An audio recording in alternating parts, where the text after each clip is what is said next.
I still remember the sound of that summer. The soft hum of the morning before the world fully woke up.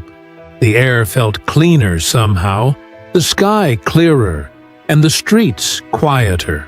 Back then, mornings had a way of whispering possibilities, as if the day itself was promising an adventure. Through the thin curtains of my room, the first light would spill in, landing on my little kingdom, the messy trophies, the comic books half open, and a baseball cap that had seen better days.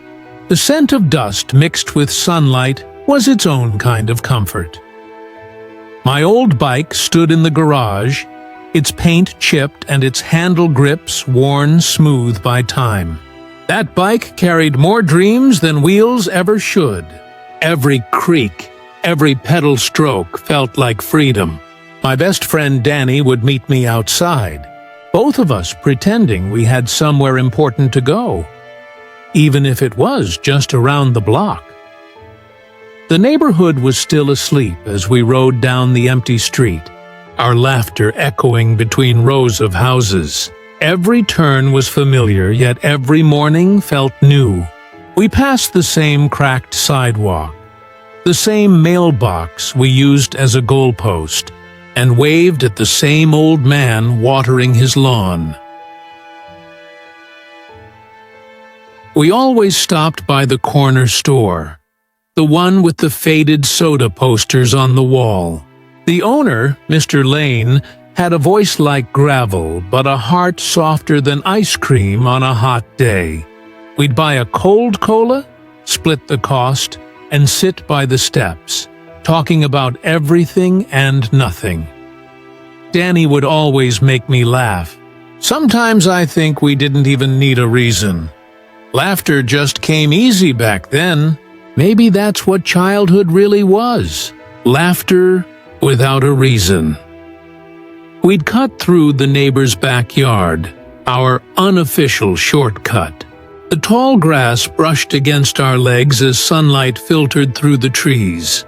Beyond it was the baseball field, dusty and empty, waiting for us like an old friend. We'd toss a ball, argue over who'd be pitcher, and dream of someday playing under real stadium lights. Then came the distant jingle of the ice cream truck, like a song that could pull the whole neighborhood out of hiding. We'd chase it down the block, out of breath but grinning. I can still taste that first lick of melting ice cream dripping down my hand faster than I could catch it. After that, everything slowed.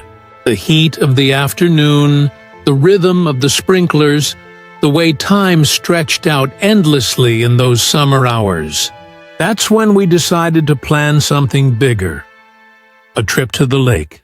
It wasn't far, but to us, it might as well have been another country. We packed the essentials: snacks, a cassette player, a handful of coins, and a map that was more doodle than direction. And with that, we set off. The road shimmered in the heat as we walked, bikes creaking beside us.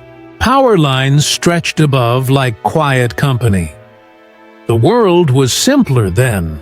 Every field we passed felt like a kingdom. Every wooden bridge we crossed held echoes of our voices. We skipped stones into the creek, watching the ripples fade, not knowing those ripples would someday feel like memories themselves. When the sun got too hot, we dipped our feet in the water, laughing at how cold it was. We talked about the future, the kind of talk only kids can have, where everything still seems possible. Somewhere in that quiet, I think we promised ourselves that summers would always feel like this. By the time we rode home, the sky was glowing gold, porch lights flickered on, and the smell of dinner drifted through open windows.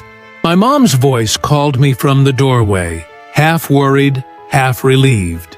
That small porch light felt like the warmest welcome in the world.